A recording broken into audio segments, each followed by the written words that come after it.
tip. Good afternoon. It is January 21st, 2025. You're listening to a little of column A, little of column B, hosted by Will Lemanos and co-hosted by Zach Bishop. How are you doing today, buddy? What is going on, Will? Let's get right into it. Big national championship game from last night, and I was not on the winning side.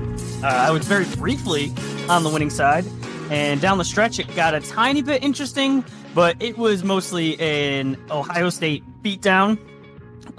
Congratulations to Ohio State. I think that with the expansion of the 12 teams from 4, it's really hard to argue that Ohio State wasn't the best team in the playoffs. I'm sure you could do some gymnastics and through the years say, oh, well, they lost here and this team beat these teams and do all of that. But everyone got an opportunity. It was 12 teams. You got to get into the 12 teams. It wasn't just the 4. The first year doing it, all 4 seeds, all of the byes, they all lost. So I think that was fun. I'm definitely more into college football than you are, especially with my team making it to the championship. But the jump from 4 to 12, do you think it had an influence on you watching it more? Was it more enjoyable for you, or was it still, all right, you're just giving me more college football, I'll kind of watch, but you didn't really do it for you? No, it was better. It was better. It was also just a less of an argument from everyone else. I think part of the reason of not wanting to get into it is you only have 4 open spots originally, so it's very political on how you feel which 4 are going to get in. I liked letting everyone else get in and letting the football decide, and there are scenarios where Ohio State's nowhere near even competing for this, and this certainly opened up an opportunity for them. But, I mean, ultimately, do you think the best team won? I mean, when this team went on to beat Tennessee, Oregon, Texas, and Notre Dame, was it number 1, number 5, number 7, and number 9 in their last 5 wins here? Like, that's, I mean, do you think this is the best team? Did you want to prove it any other way? Yeah, like you mentioned, of the route that they took, it wasn't.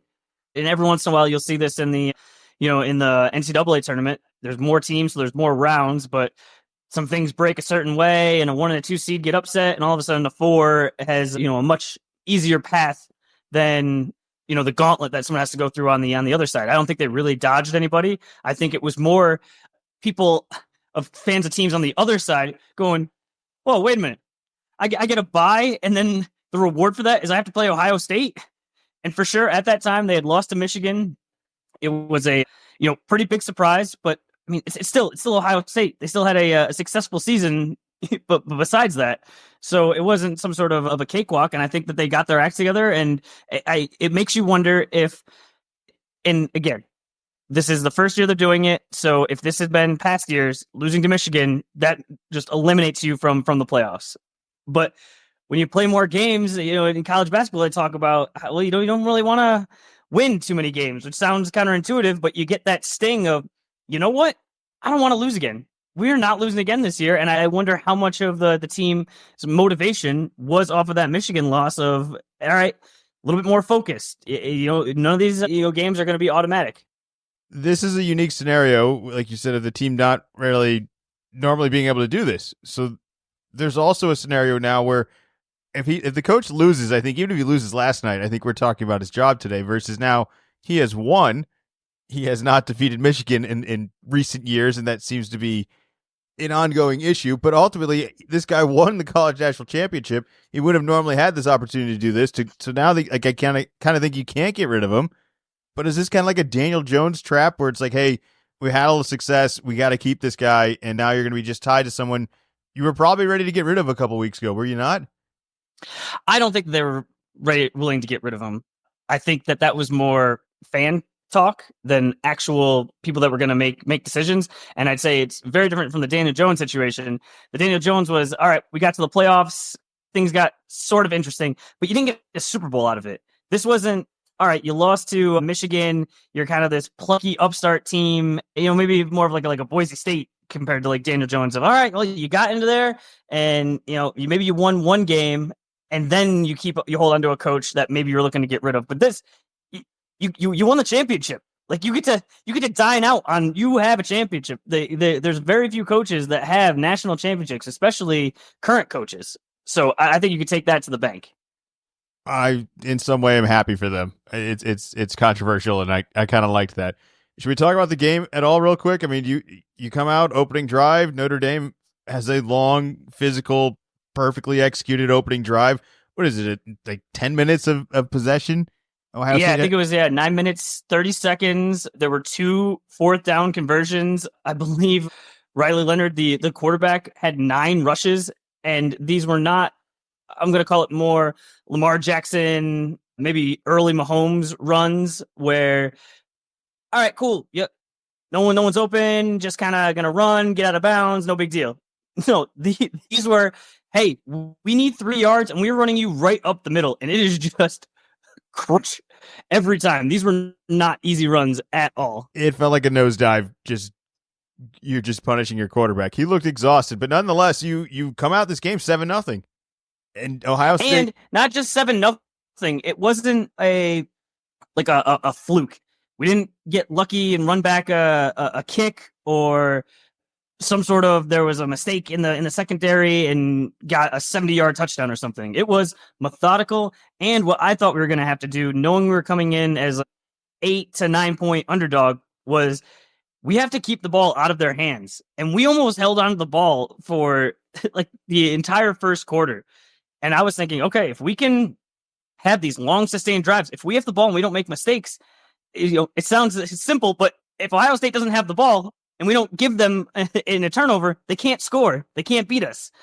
So unfortunately, that is not the way it went afterwards. You could just tell, ongoing from that first score until midway through the third, Notre Dame could not stop Ohio State. They were getting big chunks of yards.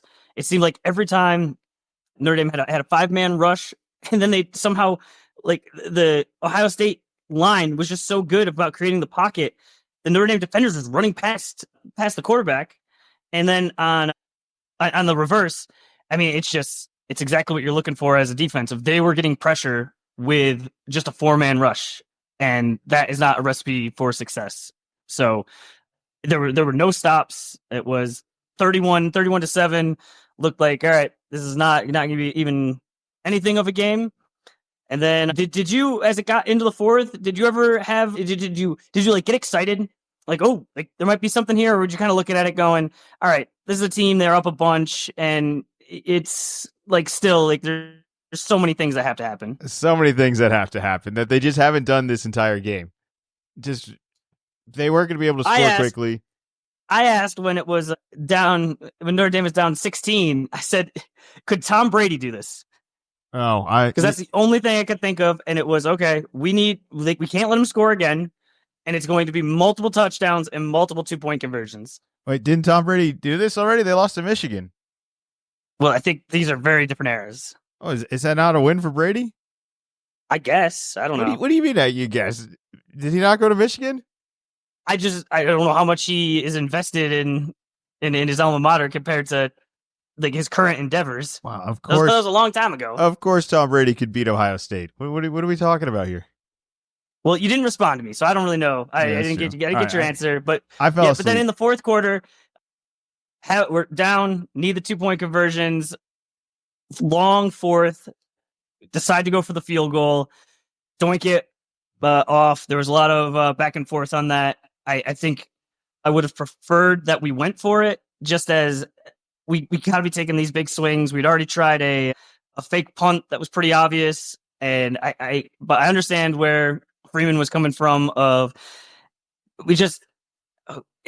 State's defense was really good, but we did get the ball back. We were able to force a fumble on their end. Did get 1 touchdown, did get 1 2-point conversion, but then was not able to get the stop. Their wide receiver, who had been really quiet in the second half, Jeremiah Smith, was able to just run a go route, and Will Howard was able to just toss it up to him. If on a third down, it was 3rd and long. I think if we had gotten the stop there, I think there might have been some Ryan Day just kind of meltdown. And even there, the best we could have done would be to tie it up. And we saw with the NFL, a 2-point conversion is not automatic by any stretch. So I was glad that at least in the second half, it got like a tiny bit interesting and just wasn't a complete blowout. Because the last time Notre Dame was in the national championship game against Alabama, that's exactly what it was. But I would say overall, for Notre Dame. A successful season for them. I don't think coming into the year was expecting with a transfer quarterback from Duke that we were going to be playing in a national championship. Yeah, all jokes aside, it's not like Notre Dame played a bad game.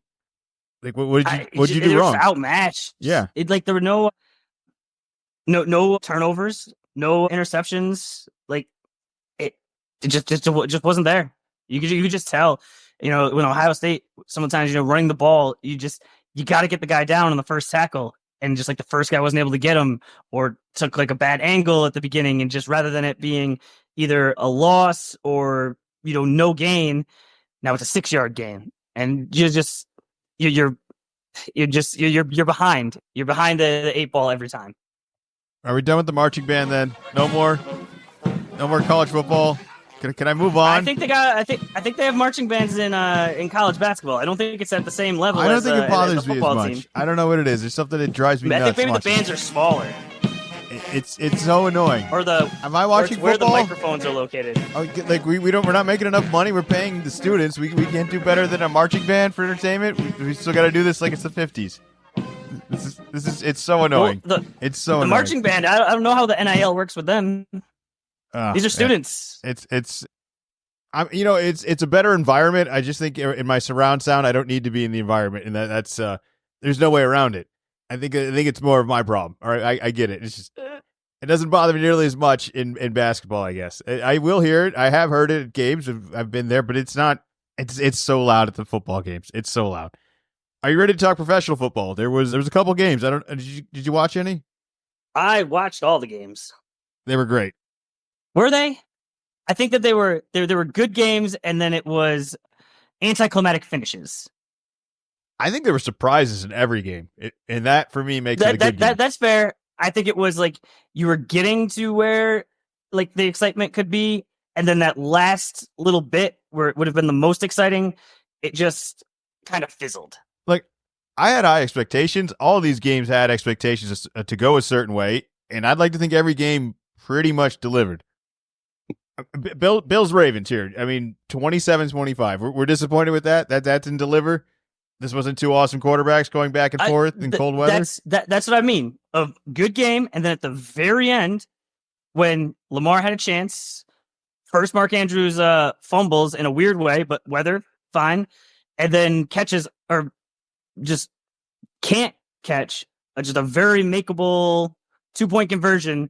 That if he had done that. Now we have an opportunity for Josh Allen to score at kind of at the buzzer, or we have overtime. Both of those outcomes are more exciting than Mark Andrews drops the ball, Neal, game over. It's just like we were building to something and then just kind of like fell off. So overall, I wouldn't say the game was a disappointment. I'm just saying like it just seemed like we missed out on like way more excitement. It only feels that way because it was a makeable catch that Andrews makes 9 times out of 10, maybe more. It's probably more than that. I mean, there was a little wobble from Lamar, but I don't feel like he rocketed it in there. It was right. It's right there. It wasn't another situation of he caught it or he bobbles it at the 3-yard line. And you just assume, he would have made it in. It's like, no. If he catches that ball, he's already in the end zone. Like that, it just counts right there. It wasn't going to have to be extra moves after that. Do we really have an argument though against the second he does catch that? Do you really think Josh Allen's getting stopped? He's definitely getting at least 3. It would have been fun though to see it happen. A tie game. Okay, Josh Allen, let's go. It would have been fun. I'm with you with the ending being a little disappointing, but ultimately I thought this was a good game. Look at the weather. Look at the weather. And this is the Bills. Think about it okay, cool. Josh Allen does his thing. Gets it. It's a 39-yard field goal. Yeah, that's doable. But all of a sudden, all right, the weather's, it's been snowing for a while. It's slippery out there. And also the Bills' history with kickers. Like it just would have made for just so much drama. I wasn't shocked with the outcome of the game, but I think we're at a point now where you're playing good teams. These are opponents that are fair, that are fighting for championships, and you know what the good teams do? They don't make mistakes.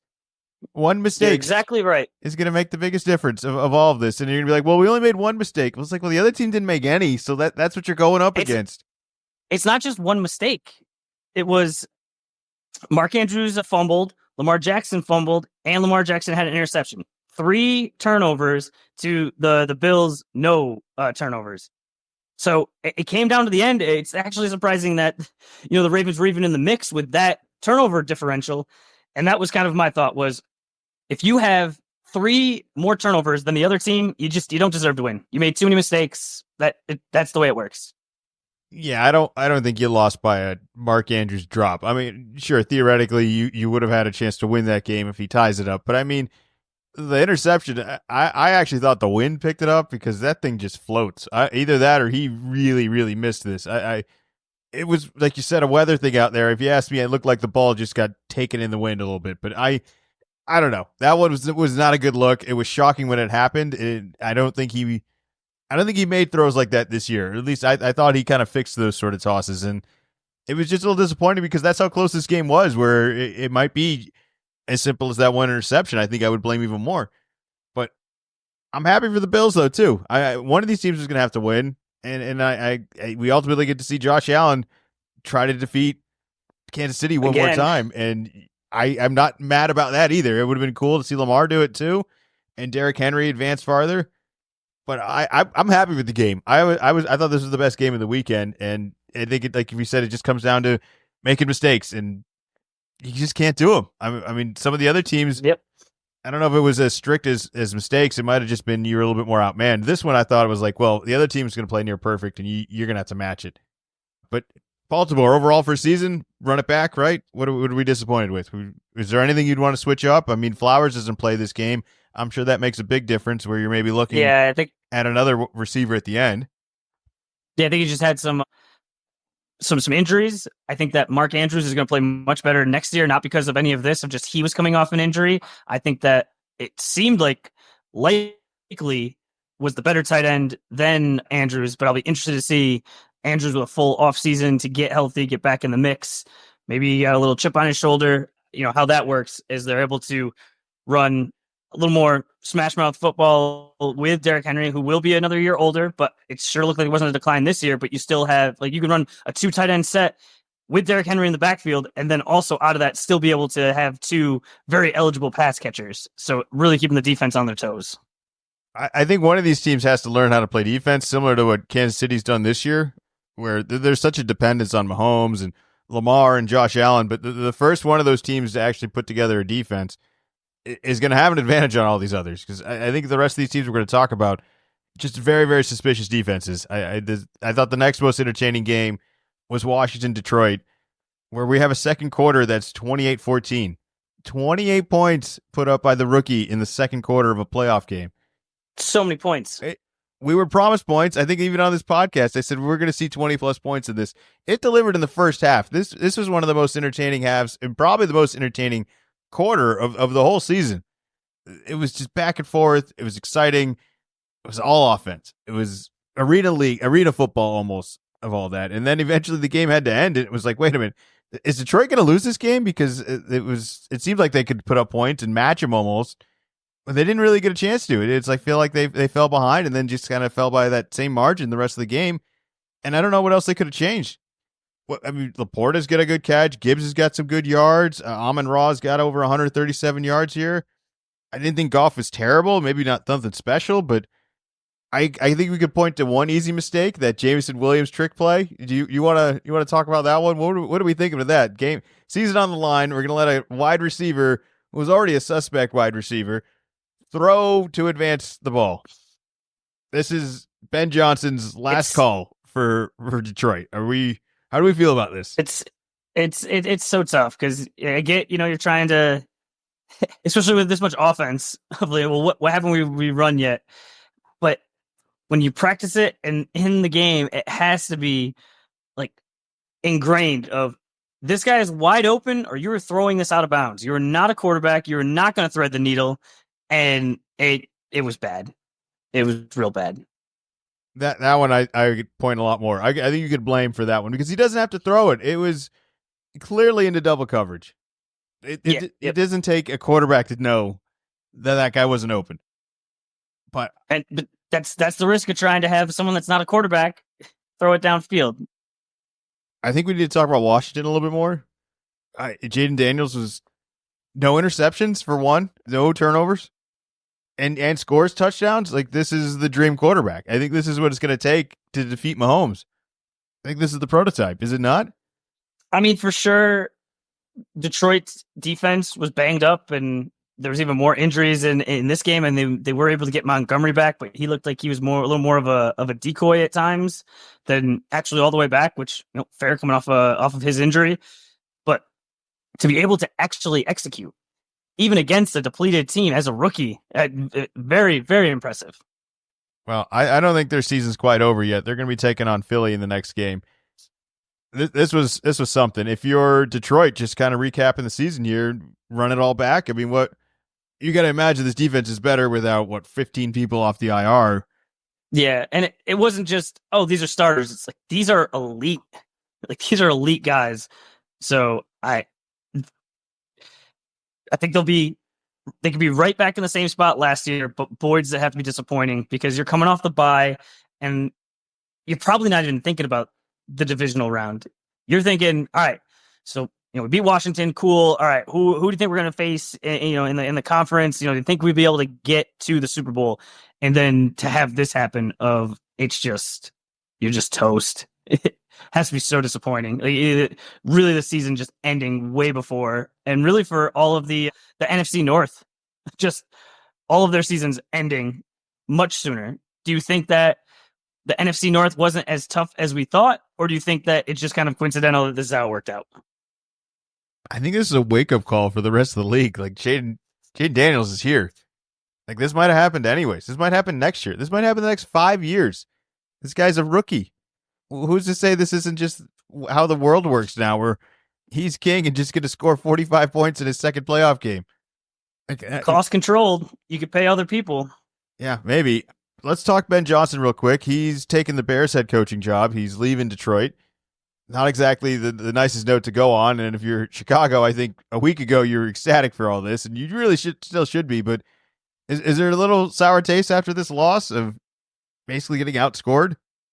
He still put up 31 points. I mean, as the offensive coordinator, and from all I was seeing, it was like Vrabel was 1 and Ben Johnson was 2. So for Chicago to be able to get that, to pair that with their own rookie quarterback, I think that's exactly what they were looking for.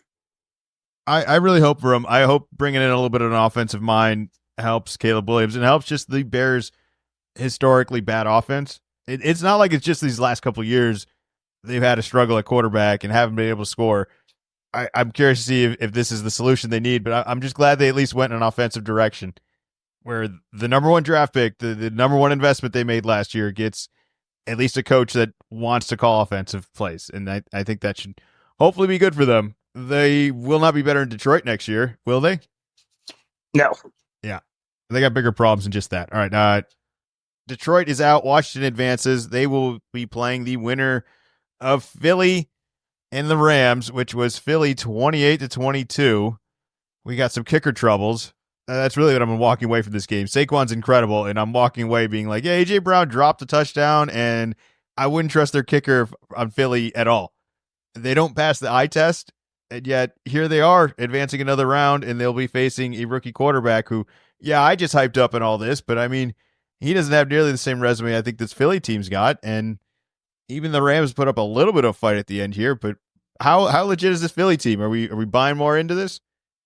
They definitely had a little bit of a scare at the end, and this was another game that I think was a good game, but then at the very end, Puka Nacua gets that long reception down the sideline, but then Stafford on that fourth down, it's almost like the reverse of the normal part of the of a game of, okay, if you can't get it to him, throw it away, you don't want any sort of interception.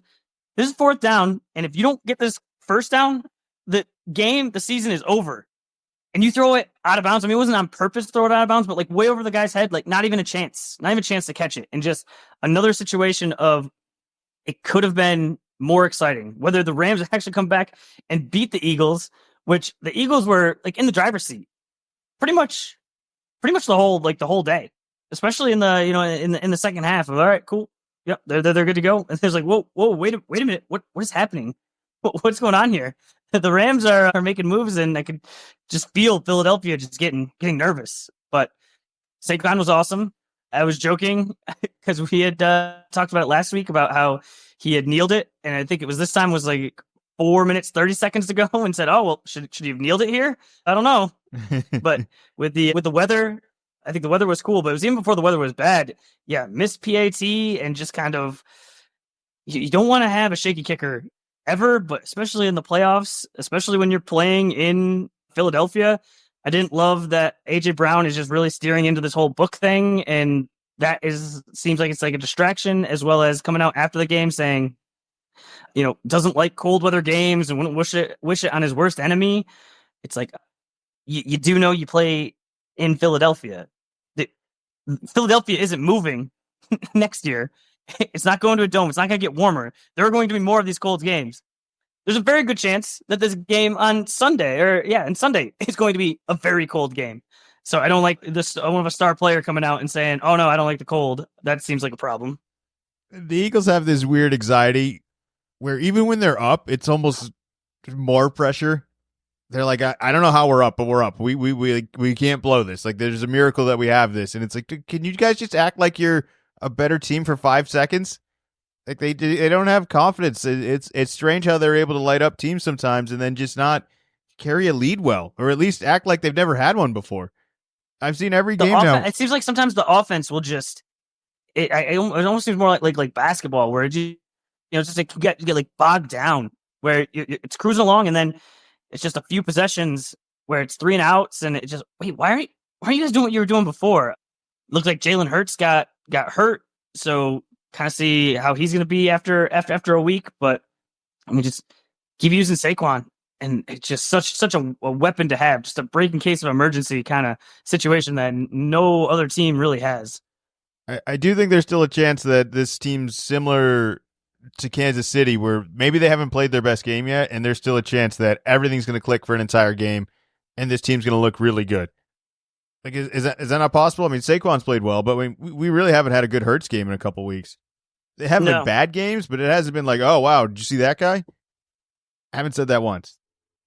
No, I mean, only threw for 128 yards, no touchdowns. I mean, did have some decent carries, had one of the tush pushes early on. So, like, that's fine, but he does. I feel like that's more on the team than his like actual ability. Look, it's hard for me to be critical on him. Right, he starts the game. He has a great 48-yard touchdown. That's awesome. He runs right up the middle. That's true. That's great. And then we say he only had 128 yards, but he's 15 of 20 on his passing. It's like, well, all right. So we missed 5 guys in a playoff game. It's like, would you rather that or have the guy that had Baker numbers where he has 300 yards and 2 interceptions and. Yeah, it's hard to say like, no, I want you to play more reckless, but I mean, ultimately, this is good playoff football.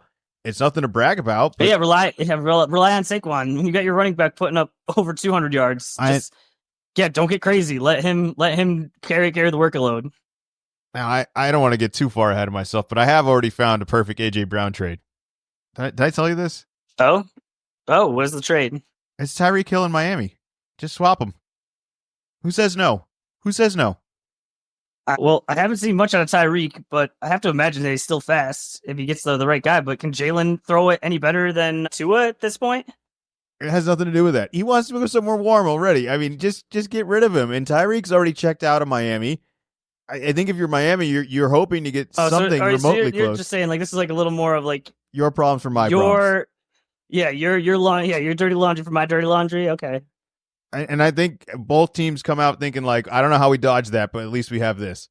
And then it might even be another problem right immediately after, where the same thing happens with both of these guys. But at least we're putting in a fresh page on both of them for next season, and you don't have to just ruin the next season arguing and fighting over something that's going to ultimately happen anyways, where these guys aren't going to be on this team next year. Tyreek coming from Kansas City, it does have some experience left with the cold. And can we just remember that this season started off with Tyreek Hill almost getting arrested before the first game? It seems like it was a million years ago, but that's how this season started. Before Red Zone started, the alerts coming out of Tyreek Hill detained by police outside of the stadium, and just wait, this has to be like a fictitious account. This has to be right, and no, it's very real. Just how far we've come. How do you know? It's either upsetting that they didn't know it was Tyreek Hill or that they did know it was Tyreek Hill. It's upsetting both ways. It's weird. Yep. All right. Well, that's my proposal. Sorry to kind of derail irrelevant rumors, but that's my AJ Brown solution right there. All right. Is we good? We bad? That's not bad, right? I thought that was pretty good. I think that Tyreek is more of a headache right now than AJ Brown. Yeah, maybe. All right, the last game here. This is the only headache of the weekend, where it was the Kansas City Chiefs. Before we move to that, just to talk about the Rams a little bit. A great turnaround for them. Started the season 1-4. They definitely had their injuries, and for them to make it to the divisional round, probably around where they would have expected to be before the season started. But then the way the season started and the way it kind of went in the middle to actually turn it around, pretty impressive, and had a real shot in this game. I'm not going to say that it was 50-50, but after being down 2 scores and looking like, nope, this is a wrap. You can just put it on mute in the background. Had a real chance to win. If I hadn't seen this team in the past, I would have been like, this is a Tomlin kind of team where I didn't really feel like they had a threat. But because we'd seen them win in the past, there was a little bit more of a threat there. But I don't think they really ever got going. The engine didn't run the same this year, and we saw some flashes here and there. I didn't really see it happening. This is why I think Philly's super vulnerable, and that I don't think they got the best punch here from everybody. Either way, you're the Rams. You're right. This is a great year. I mean, you got to imagine Puka will be better next year.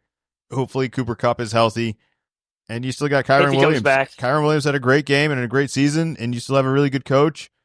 Your division might be a little bit up in the air. I don't know what San Francisco's doing. I don't know what Arizona's doing. And you might just be able to run this back and be a safer bet than some of those other teams.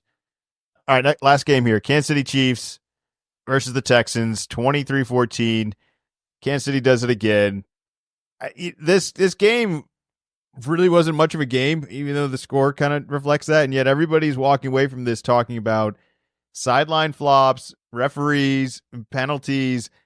Did anyone even watch the game, Zach? Was there a football game that happened here? Because it seems like everyone wants to talk about everything else, and nobody wants to be a little hard and a little tough on CJ for running for his life for an entire game, not scoring any touchdowns, but also not having any turnovers. I just thought this was a dominant game by Kansas City. There's obviously some suspicious play, and Mahomes is going to get drilled on a sideline eventually. And when that happens, we'll get to it. But for now, I just thought this was a better Kansas City team being a better Kansas City team again. Is there anything more than that? I mean, Houston had no chance this game, did they? No. I mean, this is the Chiefs, and you can look at the score and go, it was pretty close. It's like, no, this is what the Chiefs have been doing all year. They haven't scored over 31 points. The defense just throttles you, and Mahomes does just enough. That's what I said on the podcast last week, and what happened? Mahomes did just enough. I don't like, because it's football, it's not basketball, but it's very much Mahomes is doing the Chris Paul of, I'm going to dribble in front of you, and you are just trying to run up to the other end of the court, but then I'm going to stop short so you run into me, and now the foul is on you. Within the rules, and Chris Paul has been doing it for a long time, and other guys have kind of picked up on it.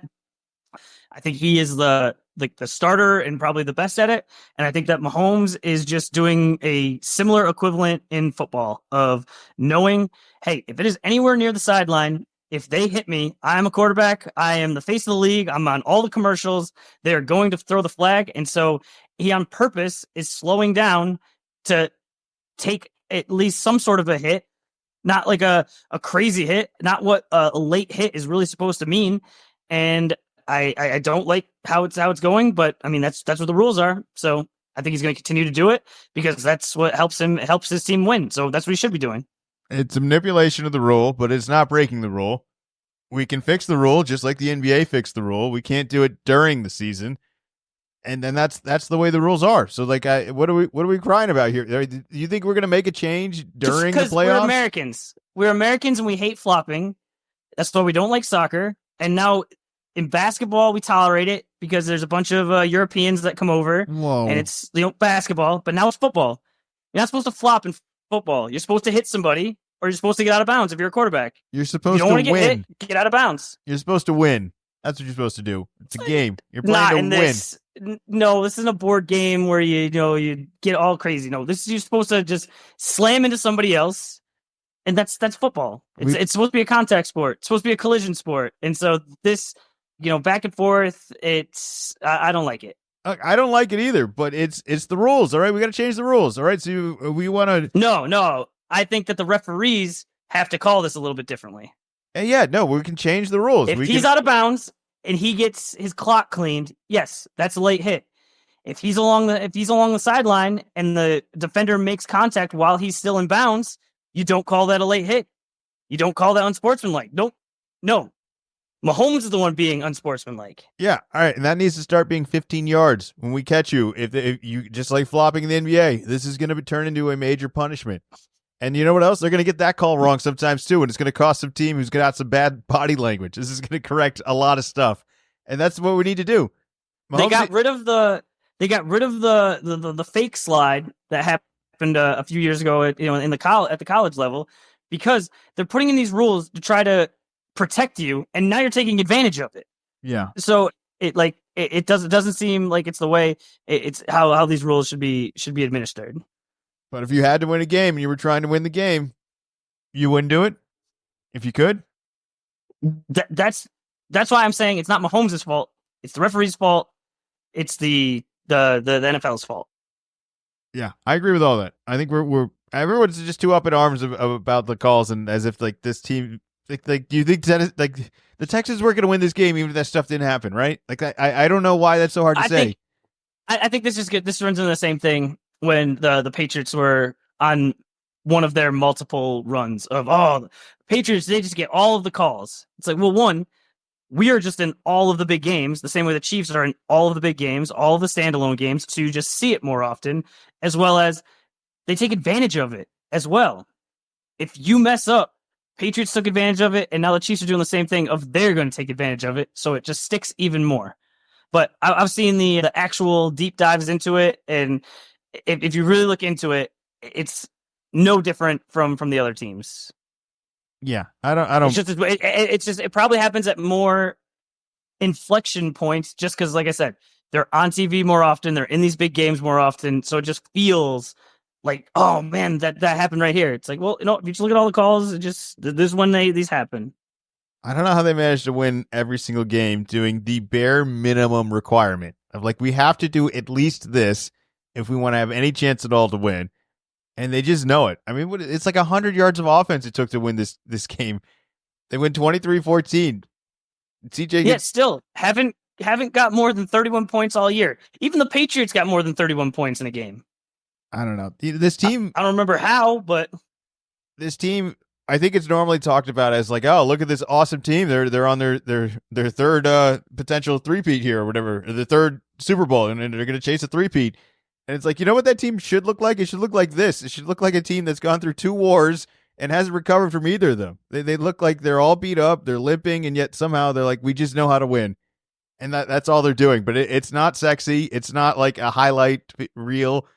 It's grinding it out, coordinating and manipulating the rules to their advantage, and winning, edging out the other team just by a little bit. I don't know how you master that, but they have mastered it. The Patriots, I think, were a perfect example of this, and I don't know why everyone's giving the Chiefs such a hard time for really doing a similar thing of just dominating and taking every advantage that they can, and just this is just the natural life cycle of a team and a player. You start off, and you're young, and it's like, oh, cool, look at this young quarterback with this this young team, cool. I know this is fun. Look at this plucky group. But then you win, and now you're taking away other people's happiness. And when you keep doing that over and over again, it just makes you more and more mad. So it makes sense that, the Chiefs started out as, look at this, the coach is well liked, Mahomes is well liked, but as it keeps going and they keep winning, well, now you've defeated more and more teams. So there are more and more fan bases, meaning more and more people are going, you know what? I don't really want this team to win anymore. I don't like it from last year. I don't like it from 2 years ago. Somebody else, I don't like it from 3 years ago. So it just builds on itself. It's just normal. As Patriot fans, though, could you not relate to how hard it is? It doesn't get easier the next year. Coordinators leave, injuries happen, egos happen. You got to pay guys more money for being more successful, and meaning you're going to have less of the guys you want to have every year. Like it's really impressive, and I don't know why it isn't talked about like that more often. They're gonna have to win 3 in a row for us to appreciate this. And I think win or lose, it's still a really successful season that they have managed to go this far with doing as little as possible. It's so many close calls. Are you ready to do some picks? Sure. Sunday, 3:00, Commanders at Eagles. I got Washington. Money line. Oh. Plus 235 straight up. I just think there's a friskiness with this Jaden Daniels that he's going to be a wild card in this game, and the Eagles don't have that. They don't think they have the threat of this, and I think they're going to overthink the Saquon thing, and there's a world where Saquon just has another 200 yards and they win this game. I just feel like Philly is going to do something they don't need to do, and they're going to be vulnerable like they have in the last couple of games. This will finally be a team that might be able to strike a little bit bigger and a little bit faster, and that's the Commanders. So I got the Commanders on Sunday at 3:00. Who you got? I'm going to go with the Eagles. The Eagles are at home. They still have Saquon Barkley. I'm not so sure about Jalen Hurts, but I think that as a rookie QB, you could do this for so long, but at a certain point, it's just like the magic runs out. And I think the magic runs out this week. I think it's going to run out for Philly. I think they're running on magic too. The weather looks like it's going to be terrible. Well, that actually benefits Saquon a ton, doesn't it? Yep. But it's Jaden, so he's been playing in DC. So not like he's coming from California, so I don't think this dings him on the weather as much as it would on other quarterbacks. No, and Eckler and Brian Robinson Jr., they're solid running backs too. Like they act like the Commanders. I mean, it's not Saquon, but it's not two scrubs either. This is a decent running game. All right, switching it up on that one. All right, next game, Sunday, 6:30, the Bills at the Chiefs. I just don't see a reason to root against Mahomes and the Chiefs. The Arrowhead Invitational, as people are calling it, the annual. Yeah, I just don't see enough that this is the reason that I'm gonna not pick this team. All right, I could have doubted in the last 2 years the same reasons, and they just won again. So I would rather be wrong than suddenly leave the bandwagon to the Kansas City Chiefs. So I got the Chiefs. I hope that both of these games should be good games, I imagine. I think this is going to be obviously the most exciting one. This is the one where the Bills actually win at the end. It is not. I would like the Bills to win, but I'm not going against Mahomes. I've been saying it for a while now. They've only lost one real game all year, and I just there's no. It's like similar to we keep bringing back the Patriots. You got to a certain point where you're just not picking against Tom Brady and the Patriots, and it's just, why would I pick against Mahomes? They're going to do the bare minimum, and we've already seen the Bills have gone up with virtually no time left, but it was enough time for Mahomes to get the job done, and I think that he will get it done. Fun stat for you: this is the 14th time in a row that either Tom Brady or Patrick Mahomes is in a conference championship game. Yeah, I'm all for it. Everyone always said all the Patriots Super Bowls were boring, or like the team was boring, but the games weren't boring. Like the games are always interesting with Mahomes too. It's like it's going to come down to something. Who said that? The team is boring. The games, the Super Bowls weren't. The team that set the record for all of the offense with Randy Moss. They said that team. They said that team was boring. Well, that team didn't win. Are you confusing the Patriots with the Spurs? That team didn't win. No, we were boring. We were methodical. We weren't like a. We had Tom Brady, the greatest football player of all time. I don't remember ever hearing that our Super Bowls were boring, because our Super Bowls were great. But that we our were team exhausted. was boring. Our team was boring. The Super Bowls were great though. Who said this? I don't. This is all news to me. I thought I was there. I never remember hearing that our teams were boring. Our teams were dominant. Well, if you ever want to prove that you live in your own little New England bubble here, all right, that was it right there. As if anyone was like, gotta really watch the Patriots. Are the Chiefs boring? Because they keep winning over and over again. We had Gronkowski on our team. Well, I mean, he didn't date Taylor Swift. I was talking about football. I didn't realize that you had to have a off football component. Tom Brady was only dating Giselle. Oh no, It's a great argument. I'm just shocked. I'm just shocked. I remember the Spurs. Spurs all the time. They were winners, and no, Spurs are boring. I don't like this type of play, but I don't ever remember the Patriots being called boring, a boring team. All right. Well, I'm not bored with the Patriots' history or the current Chiefs team. I'm here for it. I'm almost rooting for the dynasty of this. I'm in support of it. It feels like the Patriot way has continued on in some perspective, and they'll never admit it, and they'll never acknowledge that I want to take credit for it. But I just am a believer in it because I believed in the Patriots and what they did for so many years, and I just don't see another team doing it nearly as better other than the Chiefs. They're right there. Any bets for you? They're right there. They're one game away from the Super Bowl, and they're coming off of 2. They're racking them up very fast. All right. Last thing for NFL. Any bets for the week? Yeah, I'm going Chiefs 1.5 minus 115. Yeah. All right. That's it for the NFL. We'll talk about that next week. Let's do a little college basketball roundup here, where 19 of the AP's top 25 teams lost last week, Zach. We could spend the entire time talking about Michigan State or any of those other losses. Did anyone in particular stand out? Well, I think we should talk about our teams. Oh, you want to talk about wins? Okay, yeah, let's talk about winners. After Iowa State lost this weekend, there are 2 teams in the entire country that are undefeated since Thanksgiving, and one is Duke and one is Michigan State. Duke has a 12-game win streak going right now, and Michigan State has an 11. They were able to break into the top 10 after winning at home against Illinois in it's not rare, but because the Big Ten plays Sunday games, but normally all the premier games are on Saturday. But if you were lucky enough to catch that Sunday game, it was close.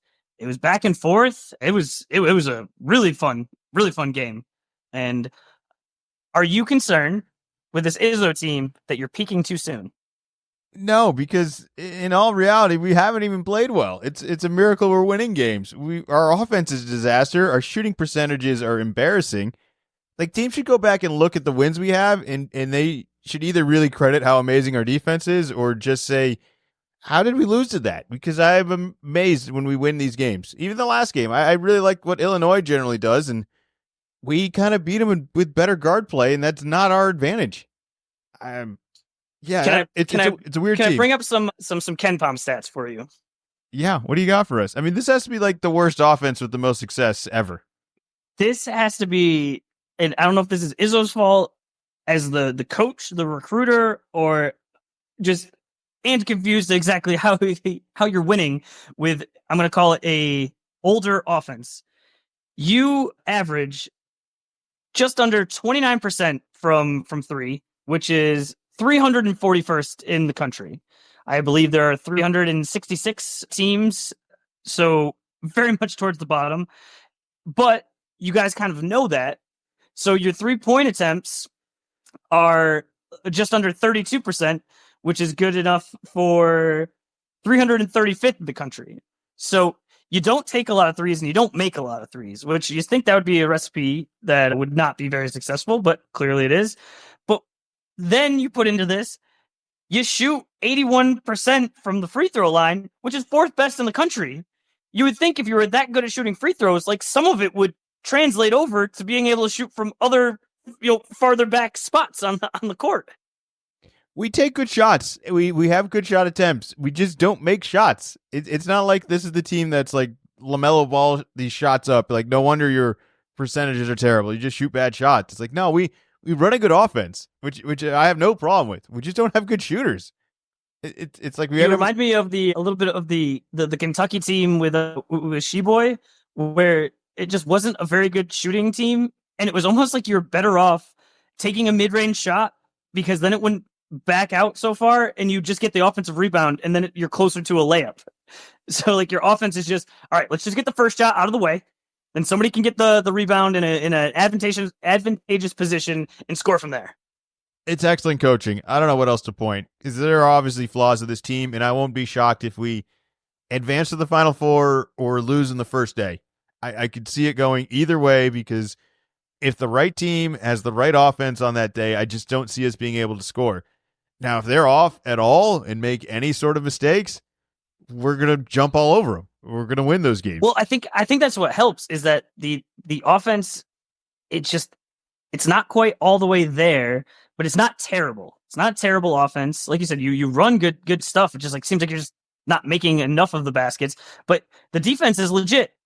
Like you hold teams to under 29% shooting from three, and that's really crucial in today's all of basketball, really.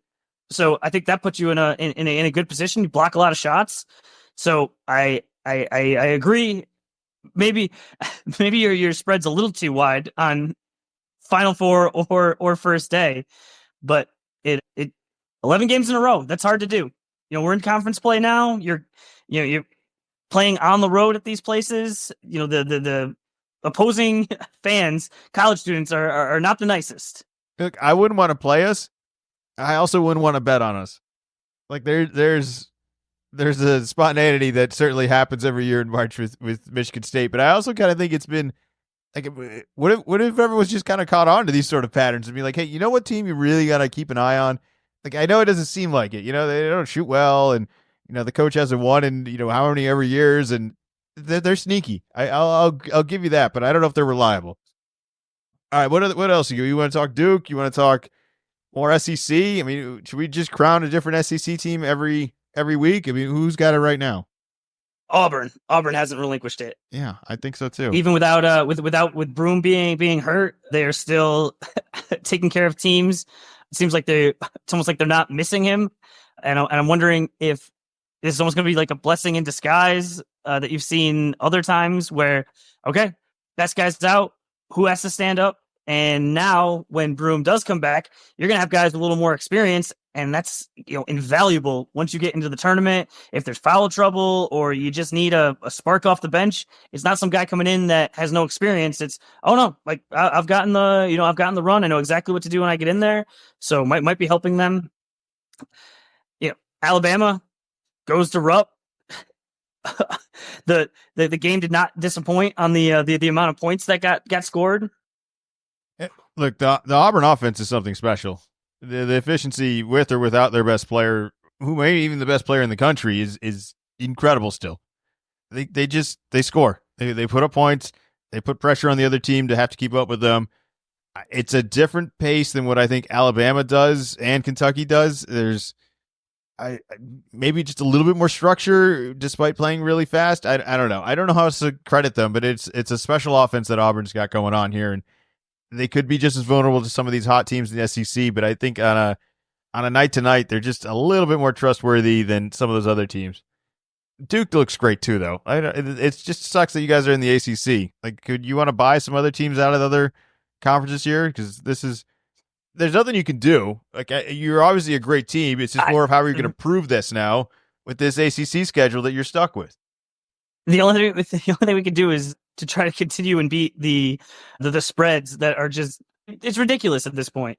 We were at Boston College. We are on the road at another ACC school, not a mid-major, a real school, and 23.5 point favorites on the road. And we still, it was goofy at the end, but we covered. And I just don't know how the odds makers are going to be able to set these lines high enough. And I just don't know what's going to happen when we do start playing. I'm going to call it actual competition. Like, does it translate, or is it only works when you can, you're up by 15, the pressure is just different. I mean, I'm sure these guys are generally aware of the lines, but not nearly as much as we are, and they're focused on, well, we need to win the game. And so when you're up by 15, you can front run. I think you see it a little more in football of, you got teams that once they get ahead, they can run the ball. There's less pressure, and just they can win if they're ahead. If they fall behind, they got to pass, and all of a sudden they're in trouble. So it's fun winning all these blowouts, but they're not against very good teams. It'll be interesting. It's still over a month, or actually it's just about a month away. Neutral site game, super random, but against Illinois at MSG.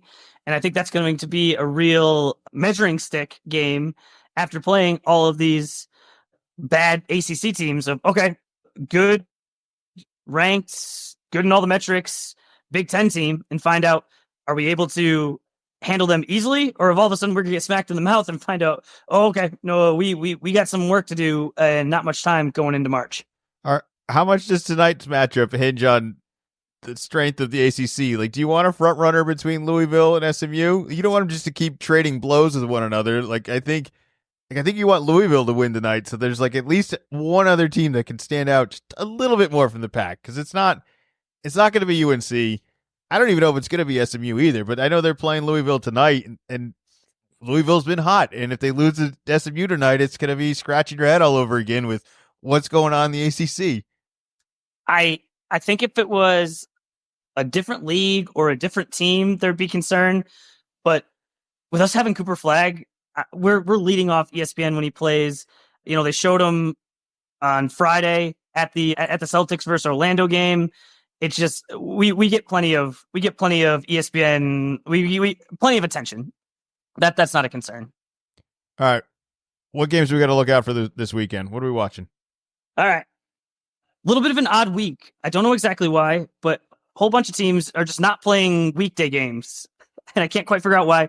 Duke doesn't have a midweek game. You don't have a midweek game. Kentucky doesn't have a midweek game. Auburn doesn't have a midweek game. No idea what's going on. But so a little bit softer, but we still have the SEC going against each other. So Wednesday, tomorrow, Texas A&M at Ole Miss. On Friday, Michigan at Purdue. Saturday, 2:30, Kentucky at Vanderbilt. It'll be interesting. If you've never watched a game at Vanderbilt, the court where the teams sit is on the baselines, not on the sidelines, and the fans don't sit very close. It's an odd setup, and it'll be interesting to see Pope go in there for the first time. I feel like even Calipari had trouble sometimes going in there. I don't think you can get the message to your players as well as you normally do when you're right on the sideline in the normal area. Also on Saturday, Ole Miss at Missouri at 6, and then the premier game of Saturday, Houston at Kansas at 6:30. It should be a good week again. We're getting a little bit closer to March. We're going to be in February soon.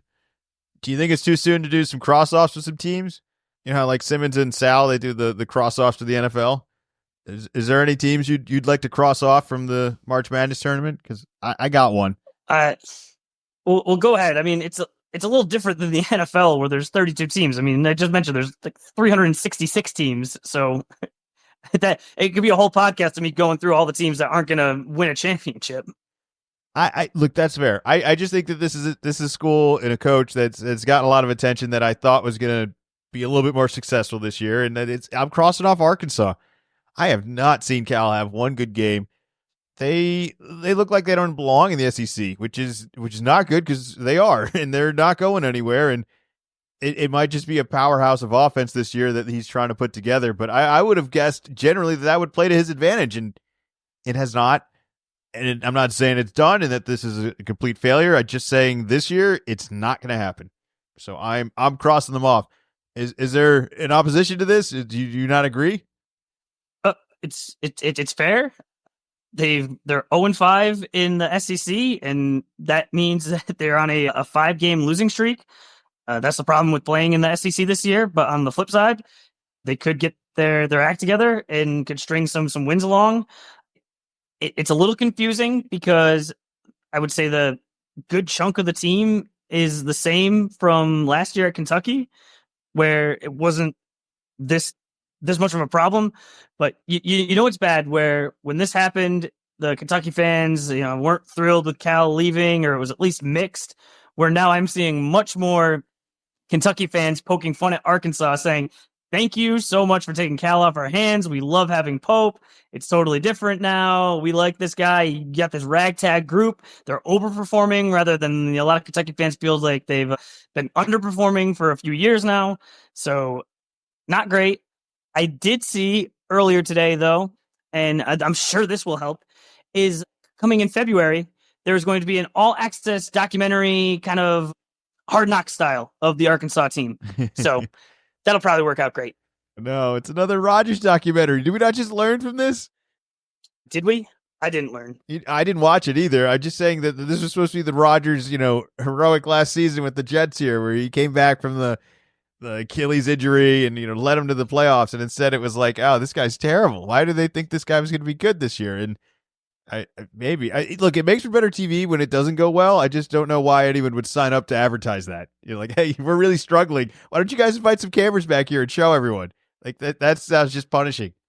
I mean, I understand how money is allocated and you have the camera people and you're doing the editing, but it just seems like, to your point, if it's going this badly, do you just scrap it? And maybe it's not in forever scrap. It's maybe they turn the season around and then this is something comes out in the summertime, or maybe this is down the way when Cal has moved on to somewhere else and can go over and say, ooh, this is what happened in the first year and behind the scenes sort of deal. But just for right now, it just doesn't seem like a documentary with more attention is going to do anybody any good. Like, even as an Arkansas fan, do you want to watch this? Like, who? I think Kentucky fans are going to watch this with, what is that German word? The Schadenfreude? I can't quite pronounce it, but something like that. I could see it being a celebratory drunk watch if like, oh, let's watch Cal try to lie to these kids right now. Let's watch him be like, nah, guys, you guys can do it. We're gonna win this year. SEC can't watch out for us. But I don't want to doubt Cal either though, because I do still think he's a good coach. I think he, if anything, his biggest mistake is that they hired such a likable, perfect guy in Pope. He's an ex-player. He's coming from a great background. He loves Kentucky. He's happy to be for Kentucky. It's not just a guy that wants to coach Kentucky. He only wants to coach Kentucky. He's very committed to the school versus like I think Cal is just looking for the best job. He called it Cal University. So just happened to be at Kentucky those years. I think that's. I think when he left, and that was my concern which is why I rooted for them to keep him. I was like, well, who are you bringing in here that's at least competing with all this? And Pope has handled it all very, very well, and they're very fortunate for that because that's not easy to do, and could have easily blown up in their face too. So they should enjoy all of this and maybe gloat a little bit with Arkansas. But I wouldn't be counting Cal out entirely. I'm just saying this year it didn't work. He thought they were going to quick fix it all, and that they were just going to plug in everything they had from last year, and it's just not working. It might work. I'll be interested to see kind of how it goes along, because the NIL things and the transfer portal being where you don't have to wait has changed things rapidly, like very quickly in the last 5 years. But like it wasn't that long ago, and I think this is to Cal's credit. The expectation when a coach took over, even at a Power 5 school, was it took a little bit. Like, okay, the first year you kind of get some of your guys, but it's 2 or 3 years before, okay, now I've got the program, I've gotten the guys that I want to have, and now you can start, setting the expectations for what it's supposed to be. But Cal came into Kentucky from Memphis and just set the world on fire immediately. So kind of, I think there's some thought that, oh, well, he can just move over here. But it might take a little bit. I mean, I'm looking at it right now. He has he's got 2 5-stars, 1 4-star signed up for next year. That puts him at 4th overall in the country. I mean, that's one of the things that's Cal's thing is, he's going to recruit. He's going to get the best guys in there. And so it'll be interesting now that he's not in between. And now the guys know, okay, you're going to come play for me, going to play for Cal, but it's going to be at Arkansas. I think that he'll be able to take it a step up. I'm not. Look, there's a different game being played on how you recruit players now. The NIL has changed all of that. So there are older coaches that have bailed and wanted nothing to do with that and just didn't want to open their eyes to a new possibility of learning how to recruit people differently. Cal, I think, is the complete opposite. I think he's going to be like, wait, I got to do this to get guys now? Okay, we're going to do that then. It's money. It's what are the promises I need to give to these guys to get them to come here? I think he'll play that game a lot better and get better at it as the years go on versus, I don't know, other coaches that are around his age range that would do that. So they're out. Yeah, I'll give him credit. They said we're done. I'll give him credit next year because if there's a new way to play this game, he's going to learn how to dance that dance and probably do it better than anyone else. And eventually that'll add up to a really good recruiting class of teams that just didn't happen this year. But I wouldn't count them out going forward. It'll be interesting. And the race of Kentucky and Arkansas to that championship, with all these battles of the SEC, I mean, we have an epic Auburn team this year, Florida, Tennessee. This is just fun. This is what we should have every year. We should have rivalries. We should have concerns. We should have years where team feels like they're counted out and the other team feels like they came out of nowhere. All right, anything else for college basketball? Just on that last part of, Cal and leaving Kentucky and just how the fans are feeling, I think it's still going to be an electric atmosphere in a week and a half when Arkansas goes to Rupp Arena. It has to be, and it should be. It'll deliver. All right, let's talk a little NBA. I really only wrote down nothing but bad news. The only good news is the Celtics destroyed the Warriors, and everyone wants to poke fun at Steve Kerr now. Use his full name. Steve Kerr? Steve Poop for Brains Kerr. Nobody understands that translation. You just lost his monetary value now. We're an inappropriate podcast. We can't play for the kids. I'd rather talk about. You can't say poop? Look, you can't call anybody poop for brains, right? It's offensive. The Celtics couldn't close out a game. If it's accurate? They couldn't close out a game against Atlanta. Again, this is a game that we were winning. Look, the wins look great. After handling Orlando, I thought Orlando was going to be the tough one. We're just taking nights off. I don't know how else to say it. There's nights we're in and we're great. And then there's nights where we're maybe in for part of the game and out for the other half, and some nights where we're not even in at all. I'm not worried about it, but it is a little concerning that every time we're in a tight, close game now, that I see us do everything we can to take the lead, and then I see us do everything possible to get rid of it. It's a Charger move. We were up 2 and we fouled the other day. We were up. Yeah, we're up 1 and we can't inbound the ball. By Drew Holiday. The last week it was we can't even inbound the ball. We got a 5-second violation. We're winning. We're winning the game. We can't. All we have to do is pass it in. Pass it in. Make a free throw. Game over. There are high school teams with better discipline at the end of the game than what we've shown, and it's unfortunate because I think we have guys that are very professional and reliable, and to be disappointed in late game laziness, it's concerning. Just to a small degree. I think they can still turn it on, and they will, but they should really start acknowledging that there's a lot of other teams in town that are competing for them at this, and that they've gotten a lot better, and that this isn't something that we're just going to turn on in the playoffs. We gotta tighten up a little bit, just a little bit tighten up. That's all I'll say. But these struggles don't nearly compare to all the other struggles I'm seeing with some of these other teams. I mean, we could be Philly right now. If Embiid is. They're not even in the play-in right now. Embiid's out now with a knee injury. It's not even a knee injury. It's knee swollenness. They refuse to acknowledge it as an injury. It's just his knee is swollen. That seems bad. It's not good. And he also hasn't played. This is after recovering from some other injury that now he doesn't have anymore, but his knee is swollen. And they're not in the playoffs right now. And Paul George is having one of his worst seasons. And Maxey is struggling because the rest of the league has caught on that if we kind of slow this guy down, that there isn't anything else. There's a lot of other teams struggling. Found out recently McCain's not coming back this year. Yeah, well, I think that was expected. That's too bad. The one thing is that they've done a lot of things right. Where that's a great draft pick. Maxey's a great draft pick. They've had some good signings.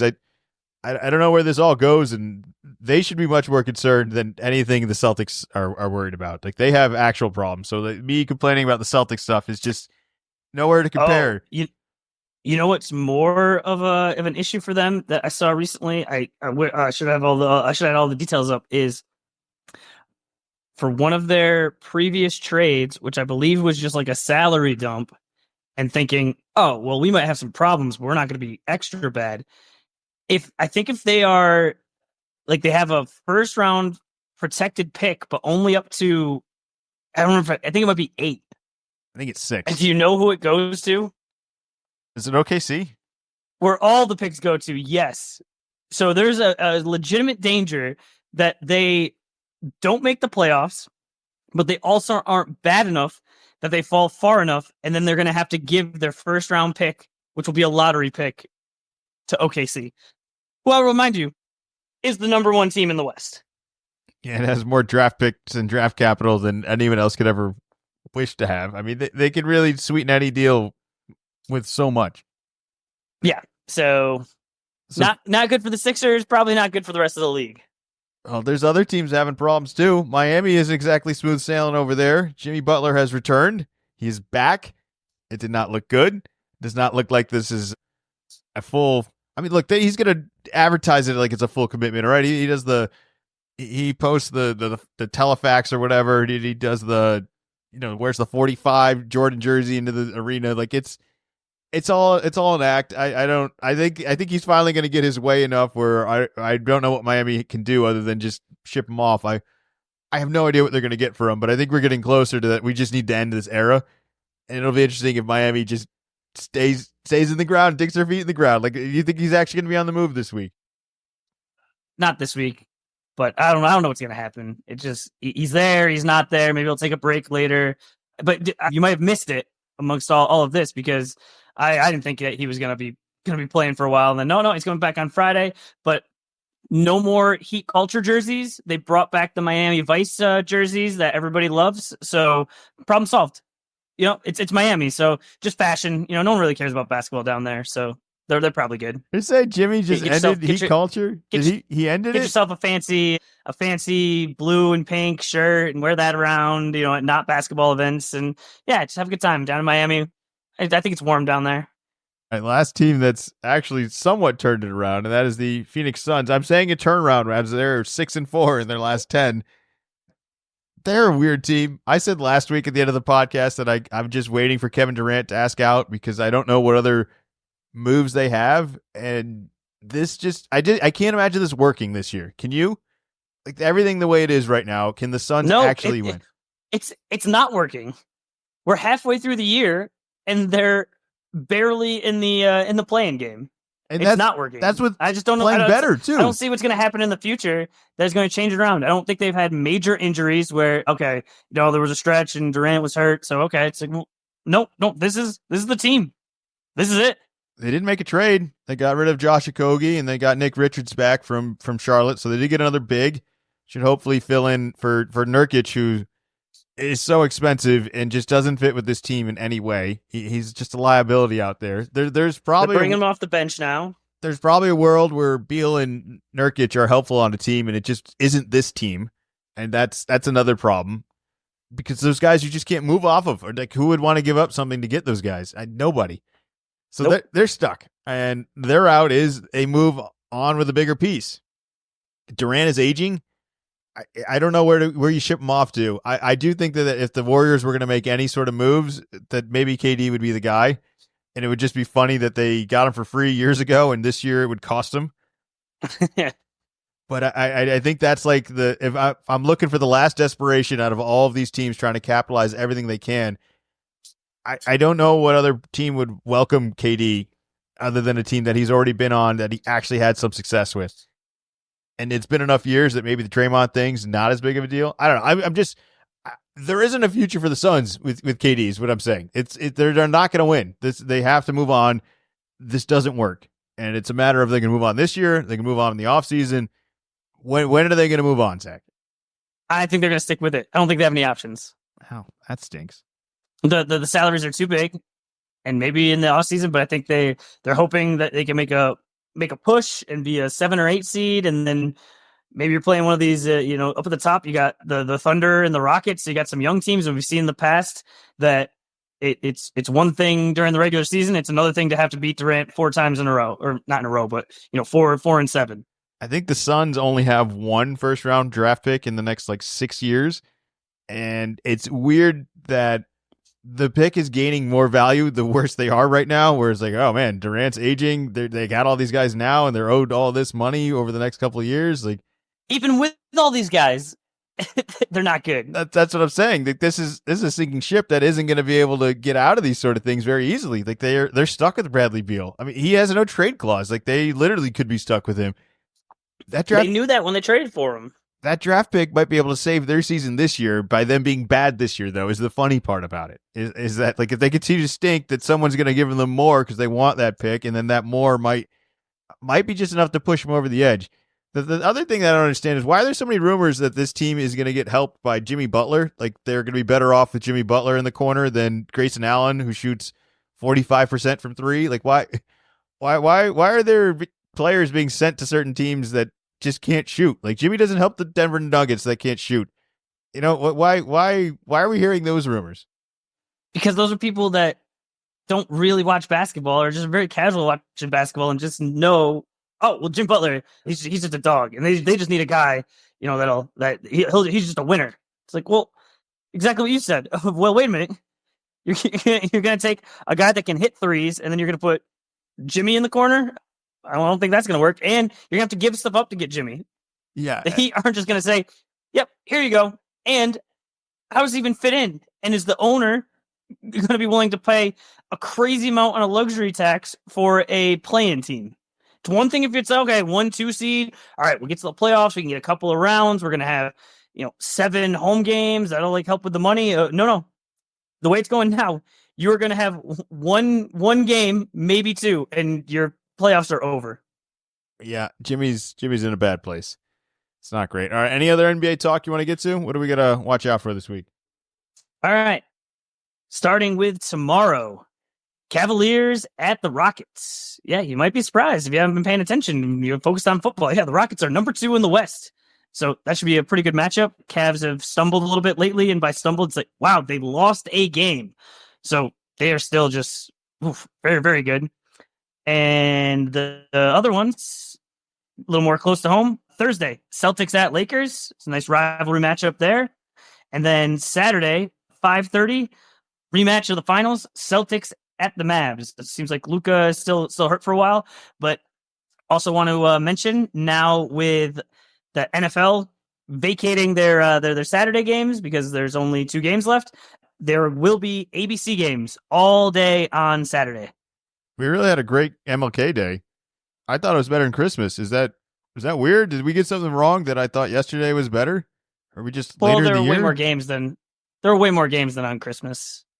Yeah, well, I don't know. They nailed the matchups. I don't know how they're supposed to do that. I know they do it before the season. You have to come up with the schedule ahead of time, so it's a lot of projections. But yesterday I just thought lined up well, where it felt like we were getting relevant games to the times. And I don't know. I was happy with yesterday. It was great. It kind of caught me off guard where I thought there was going to be like one game early on, and then by like 5, there was like 6 games on, it felt like. So shout out to MLK Day and everyone that showed up yesterday. I thought the NBA nailed the scheduling yesterday, and we really don't give a lot of credit out like that. Right. Yeah, I think I just do like I'm pulling up the schedule from yesterday. Yeah, there were double the amount of games. I think that's just more what it was. It's perfect. Like 8 versus 4 games. We need more games. Fill in the multi-box, all right? We got four quadrants. All right, Zach, we got to get out here. No, there were a lot of games in the evening. I was surprised by. You want marching band music or the regular music on the outro? You want more marching? Just play the regular music. College football's over for now. Oh, I had no idea this was something that bothered you so much. How does it not bother everyone else? Like everyone else is just this doesn't do anything. It's entertainment. Are you not listening? You don't hear it.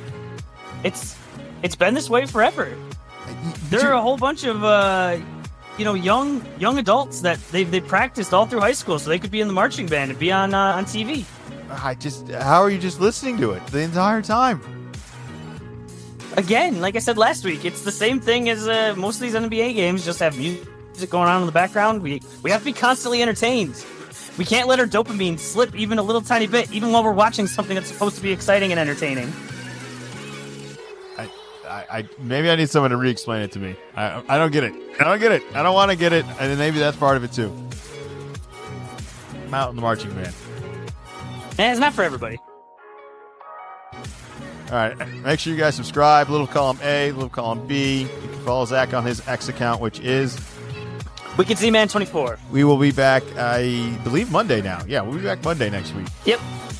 And we'll have a updated schedule for the week of February. We'll see how that. Got to coordinate a couple things on that one, but exciting games to come for college basketball and some NFL playoffs. We'll be back next week.